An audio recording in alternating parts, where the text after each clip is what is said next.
तुम्हारी खुदगर्जी ने तुम्हारा जमीर मार दिया है। तुम हद से आगे बढ़ रही हो अब। हद से आगे बढ़ रही हूँ मैं हद से आगे बढ़ रही हूँ। तुम कितने दिन मेरे घर में रही, मेरी आंखों में आंखें डालकर उमर के साथ अपना माजी छुपाती रही। बस करो अब, मैंने कोई झूठ नहीं बोला है, समझी? मानना है तो मानो, नहीं मानना तो मत मानो। मैंने उमर का बच्चा पैदा किया है, हमारा एक बच्चा है। नहीं, तुम्हारा कोई भी बच्चा नहीं है। अगर तुम्हारा बच्चा होता तो उमर उसे कब का ढूंढ चुका होता। और अभी तुम ये ड्रामा करने आई हो जैसे मेरी अम्मी की बहुत फिक्र है तुम्हें।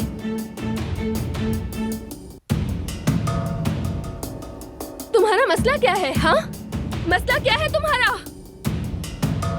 दफा हो जाओ यहाँ से एलिफ, यहाँ से दफा हो। बस करो, बहुत हुआ।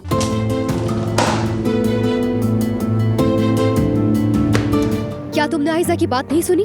वो तुम्हें नहीं देखना चाहती। चलो अब निकलो यहाँ से। ठीक है, मैं जा रही हूँ।